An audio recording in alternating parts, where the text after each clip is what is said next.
Ժողովուրդ ջան, կա մի հարց, որ ինձ շատ են տալիս, եւ ես բազմիցս վիդեոներ եմ նկարում այդ հարցի վերաբերյալ, այսօր եւս կնկարեմ,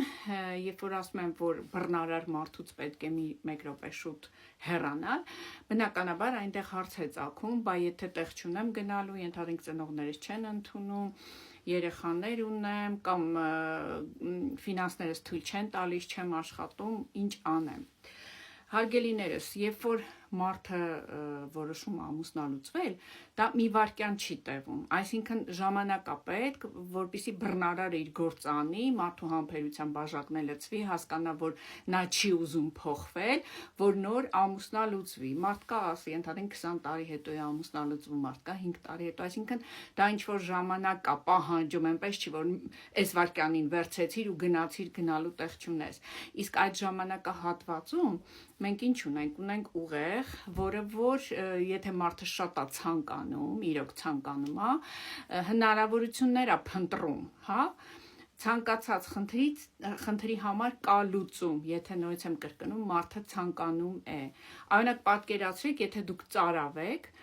դուք գնում եք ջուր եք, չէ՞ խմում, ինչ որ ձեր ուղեղը հրահանգ է ձեզ տալիս, որ գնա ջուր խմի, որ ծարավդ հագեն, այսինքն մի բան արա։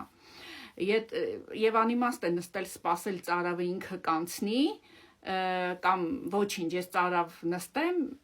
երևի մի բան կլինի։ Այն նույնն էլ ամուսնալուծվող կնոջ մասին եմ ուզում ասել, այսինքն դու տարբերակներ ես մտածում, ինչ կարող ես անել, գնամ սկզբում ինչ-որ միտեղ աշխատեմ, դիմեմ ինչ-որ համապատասխան կազմակերպություններին կամ փնտրեմ այնպիսի մարդկանց, որոնք որ ինձ կօգնեն։ Եթե մարդը մի բան շատ է ցանկանում, նա փնտրում է հնարավորություններ, եթե չի ցանկանում, փնտրում է արդարացումներ,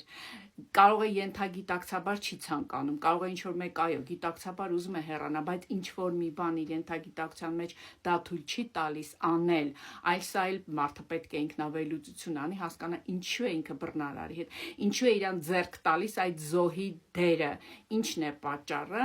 այնպես որ հարգելիներս ելք միշտ կա, պարզապես տեղ